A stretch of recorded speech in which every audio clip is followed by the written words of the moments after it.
welcome to Stage 2. Hasn't it been a great morning? I'm Sam Tidmarsh, and I'm lucky enough to work with all of the speakers who are on stage over the course of the 2 days. We've got a cracking theme coming up. This first theme, we're going to be investigating the increasing role of TV as a performance media, focusing on how TV drives short-term business outcomes, as well as the signals and data that can help turn TV into a performance channel suited to digital-centric buyers. And first up, we have a corker of a session for you.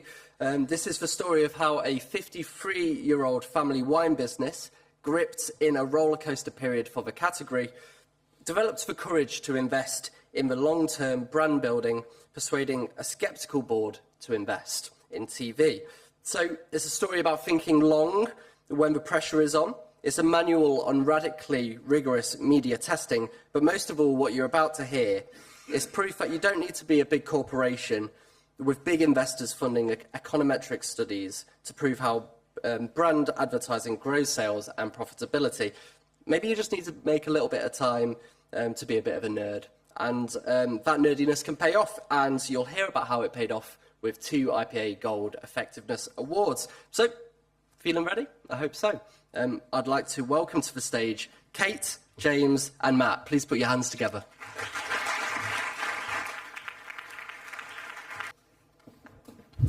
Hello everyone, thank you for coming. Actually I'm going to just briefly point out that obviously Matt and James don't work for ITV, despite what the cue cards might suggest. So they are Laithwaites, and I think that's probably a good place to start. So maybe James, tell us a little bit about Laithwaites for those who haven't yet put in their Christmas order. Sure. So I'll start right back at the start. 53 years, was that right? So back in '69, back in the UK, it was actually quite tricky to get good quality, affordable wine. And there were even stories of wine being falsely labelled, so it appeared as if it was from French Chateau when it actually wasn't. And working in a vineyard at the time, Tony, up there he is, noticed an opportunity to bring back quality wine back to the UK. He bought a van, this van, in fact, and started to sell directly to customers back in the UK, genuine wine from French Chateau. The business has grown over the years, through the 80s, 90s, and so on, through the growth of online, through wine plants and so on, to now actually be a global business. We account for about 5% of the UK wine share, with the majority still going through the supermarkets. So we're in a big pond, but with some big sharks in there too. And especially amongst some of our older customers, the brand is well known. Today, in fact, if we go to the next slide, it's still family owned. Here are the family today, Barbara and Tony and their 3 sons, still fully family owned. And there is a strong amount of love for the brand, certainly amongst older existing customers. But when we started to look at some of the longer term brand metrics, we noticed that health was starting to fall away. And some customers were saying, oh yeah, Laithwaites, they're the brand that falls out, those cheap checks that fall out of magazines with offers on. So we knew we had a problem, and we knew we had to do something about it. And then COVID happened. So, Matt, do you want to tell us a little bit about the brand's, I guess, kind of first forays into TV? So, it's remarkably easy to sell wine when all the pubs are shut. So that was great. There we are, about 8:05 in the evening on the 23rd of March, and Boris saying, if you're going to have to buy things, buy it online. And sales obviously took off. Which was fantastic. Unfortunately, I wasn't there at the time. I was running around an Amazon warehouse at a similar time. But the business obviously grew very quickly, and it's easy not only to sell, but also to create that sense of brand awareness and familiarity. You've got a lot of mental availability when there aren't very many places where you can buy a bottle of wine. So this was a fantastic period, but also it covered up some of the issues that were beginning to appear at the time. So as James said, the business was built around direct mail, very sort of old school literally Tony would write the letters and go knock on people's door to sell them the wine. And as that business evolves and changes, those things don't work so well anymore. But during these few years, things worked really, really well. So that was a perfect time to actually say, well, look, we're growing, we're actually getting lots more sales, lots of money, lots of growth. We'll invest in media, we'll start investing in TV, because it's easy to invest in the long term when the short term is looking fantastic. Fortunately, that didn't last forever, and we all kind of went back out again, or went to the pub, went to the restaurant, went back to work. But obviously for Laithwaites, that roller coaster sort of changed and then started to look like that, which is, in the short term, looks terrible, but is also kind of a return to normality. But as I said, that also uncovered the fact that this amazing COVID boom had covered up some of the issues that we've been having. Is it fair to say, because I remember when we were chatting, you sort of said by the end of this period, so the business had got really hooked on the idea of obviously advertising quite hard, but also promoting quite hard as well. So by the time you came out of COVID, it was kind of worse than just return to normal in a way, wasn't it? Exactly. Some of the things that had worked previously now either didn't work or had been forgotten. So there had been the sense that, well, we're all competing against the other online wine sellers. We've got to be the cheapest. We've got to have the best offer. We've got to have the best deal, which basically means you're essentially selling a bottle full of tax at that point. You're not selling much wine. And the brand investment had sort of gone quite crazy. And then, the end comes. And that's roughly the same time I turned up and said, well, we've spent all this money on advertising. What exactly has it done? And nobody was really sure what it had done. And we couldn't tell the board whether it had been a good investment or not. I think that's when we first met, and I think that's the first question you asked me. So, what do you think has happened? So, lots of conversations from there. But James, I mean, at this point, obviously, we sort of started talking about what a kind of new test could look like. And I think the thing that's really interesting about this is there are so many ways now that people can test TV, so many ways that people can evaluate it, and that actually presents almost a kind of bit of a dilemma of choice, doesn't it? I know that you sort of talked about this quite a lot. So tell us a little bit about, I guess, why you chose, you ended up choosing the route that you did. Well, you're quite right. A trilemma, it is a word, in fact, and we had these sort of fundamental three options ahead of us. I mean, the context in Laithwaites, particularly as Matt said, there was very much a culture of direct selling and performance marketing that was well understood and believed. And so we knew from the outset that whatever approach we took, the results had to be simple and could be completely understood by everyone in the business. So that was absolutely fundamental. We didn't want any variables to be questioned after the event that undermined the effectiveness of the investment, like we'd seen during COVID. So, we looked at our sort of three main approaches. Direct response, obviously well used in the business, but not effective for assessing brand, not effective for looking at the long term. We looked at econometric options, which for us at that time were expensive and probably too timely for us to get any meaningful results from. If a result is too small, no one cares. If it's really big, no one believes it. And we had that challenge. And so we recognised that a regional test or a controlled experiment was the right way for us to go. But one of the big drawbacks of that was we felt as clients at the time, linear was fundamental to our media approach, but we didn't think that would be an option available in a regional test. And that's when we met, isn't it, Kate? Indeed, yeah, it was years indeed. ago. So I have to say, one of the reasons that I love this case study, I mean, as you'll see, the results are kind of spectacular, but the thing that I love about it is it's so easy to write off what I was, the sorts of measurement techniques that were around when I first started in this business, which was quite some time ago.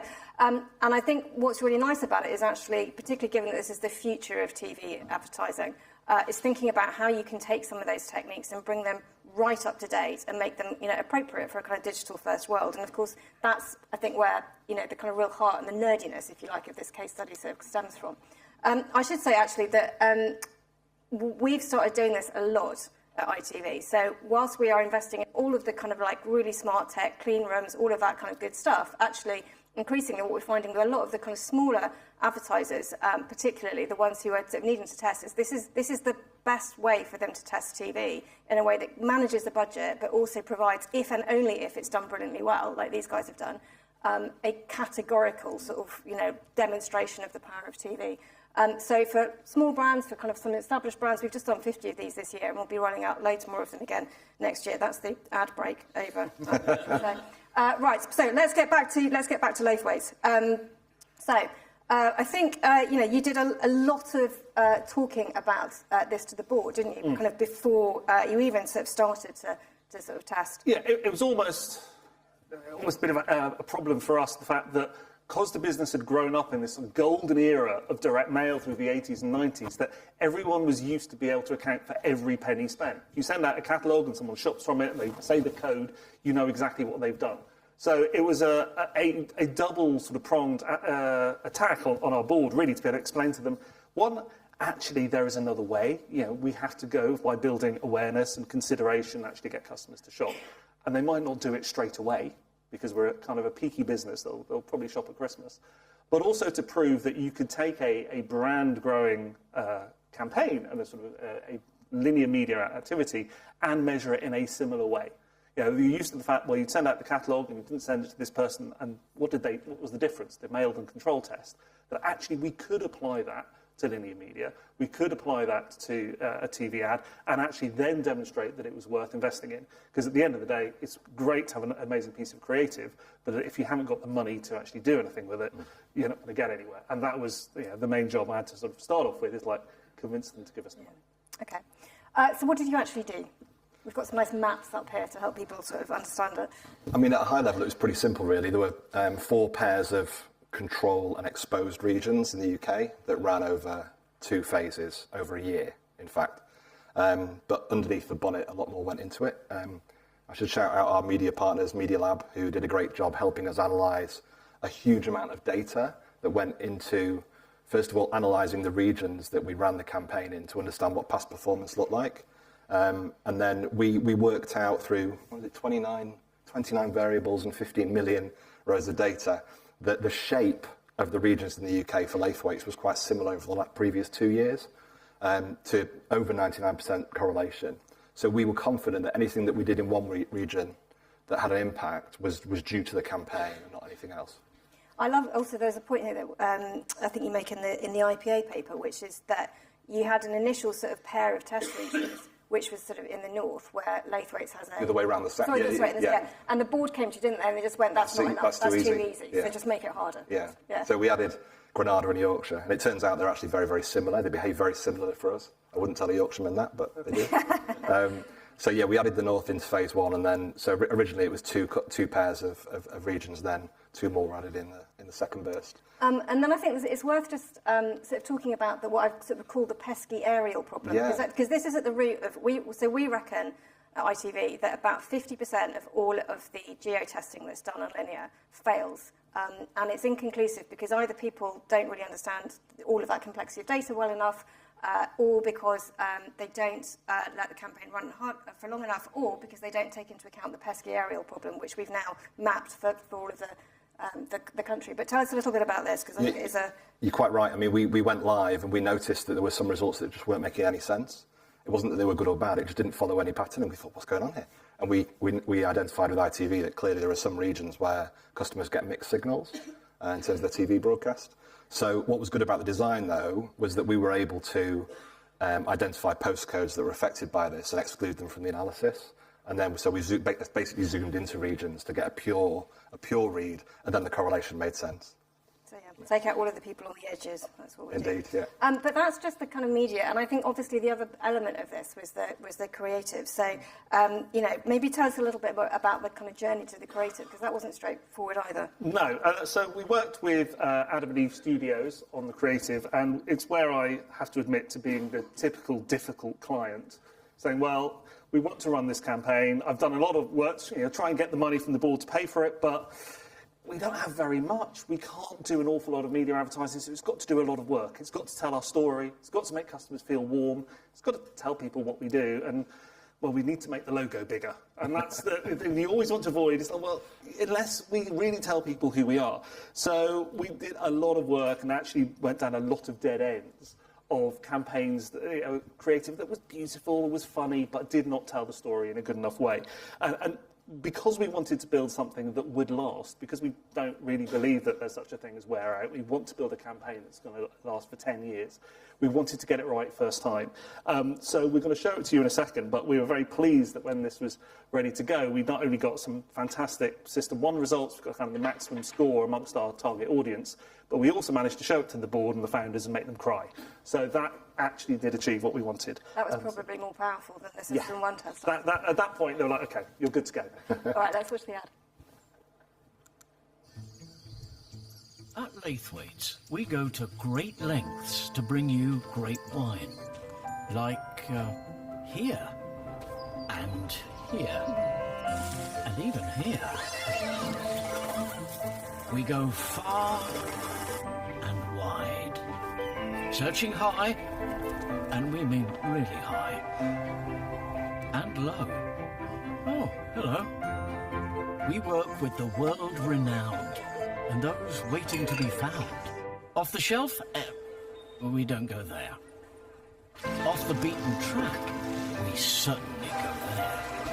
And we go again and again and again, tasting over 40,000 wines to share the few that make the grade. In fact, as a family business for over 50 years, we stop at nothing to bring you great wine. Did you see the logo? Well, it's a classic branded device, isn't it? I mean, it is, and if you're a brand returning to TV or trying to build a presence and build your awareness, it's exactly what you need. So, yeah, nice branding job, Matt. They made the logo big enough, I think. So, what happens? I've got a series of graphs, all of which go one way. So we ran the campaign. It led with TV, but also with social and radio assets as well. I mean, immediately we saw customers were aware of the ad in terms of daily ad awareness trackers that we set up with YouGov. But also after a couple of weeks, we noticed that awareness in the exposed regions was outperforming and pulling away from the controlled. And I should say here, we had suitably managed expectations internally, and we weren't. How much wine did we sell on day 2? But we also had a range of measures that we were clear when we would expect to see results from. So from literally day 1 all the way through to month 6 and at the end of the year. So yeah, awareness increased. After 2 to 3 months, that translated to significant improvements in consideration amongst a national UK sample. And we started to see the real gem, which was that orders within the exposed regions, after being very correlated for 2 years, started to pull away from the control regions. And after 47 weeks here, we actually saw improvements in new customer rates, transactions, order value, and ultimately margins as well in the exposed regions, which in terms of the IPA paper is a fundamental requirement to ensure that the activity drove contribution to the business as a result as well. And I think it's worth highlighting here that you did these tests themselves were only sort of 6 weeks long, weren't they? Yeah. But the tracking goes on for, you had a kind of midpoint at 21 weeks and then another, almost a year on. So the importance of just sticking to that data and continuing to really analyse it sort of incrementally week after week was obviously kind of really critical. Exactly, because when Christmas comes around, which is obviously the big sales period for us, you could still see the difference, and actually it's when you could really notice there was an impact. So classic case of short-term and long-term effect, sort of moving on, which is great. So I think it's worth saying, I don't know how many of the audience here are familiar with what it means to win an IPA Effectiveness Award. If you're a strategist in the business, I reckon this is the one that probably counts quite literally more in terms of ability for future earnings to go up personally, but also as a brand. I mean, I think there was something really interesting this year when I was looking at the Gold Award winners. I mean, first of all, it's worth saying that there aren't very many of these. So there are 5 Gold Award winners out of 78 entries. And in the last 15 years, I've been doing my numbers on this, there are about 600 entrants, 80 Gold winners in total, and only 10 of those are kind of small and medium-sized businesses like Laithwaites. So I think being in this kind of company is really quite extraordinary. And I think the other thing that occurred to me, and I don't know if there's anything in this, is that these are all, in some respects, family businesses, or they've got a kind of strong legacy of sort of having kind of that family element. So I don't know if you think I'm talking rubbish here, or if there is something in the fact that gold winners appear to have this interesting dynamic to them. And the fact that of the other 4, they are all at a point where they've been doing the same sort of campaign and message and building over time. They've built that consistency. And we're right at the beginning of that journey. So they have shown that actually you've maybe got this sort of family heritage somewhere in the business that invests for the long term, and it's continuing to pay off for them. So it's a great message for us to then, for ourselves, and be able to go back to the board and say, look, we're at the start of this journey. They're decades in some cases, so we can keep going on this. That's brilliant. We're out of time, so I think let's just finish with, I guess, some of the kind of key sort of lessons and tips. I mean, the IPA paper you can kind of read, and it's got loads of brilliant kind of insight in it. But I think what would be the kind of the things that you sort of drawn out? The first one, obviously, for a budget holder within the business is do the hard work up front. Make sure that the board are bought in, that you've got your finances secured, and the measurement framework is really, really clear, so that they know that actually I'm taking this seriously. I'm spending money as if it was my own, and I've actually got to make sure we actually can tell what the work's going to do at the end. I think as well the reminder of the opportunity in the nerdy, old-fashioned controlled experiments. Let's not forget the simplicity and the believability that's involved in those. And I mean, to conclude, maybe the link with family, I think, and also time. I mean, hopefully we've proven that it's never too early to start. It's never too late, sorry, to start a journey of brand building. 55 years in, but to start now is a real mark of success for us. And my favourite is the way that you framed regional testing as a kind of vintage technique, which I love. So let's bring back the vintage techniques and do them with a bit of 21st century rigour. Thank you. I hope you enjoyed that case study. Yeah, thank you very much. Thank you.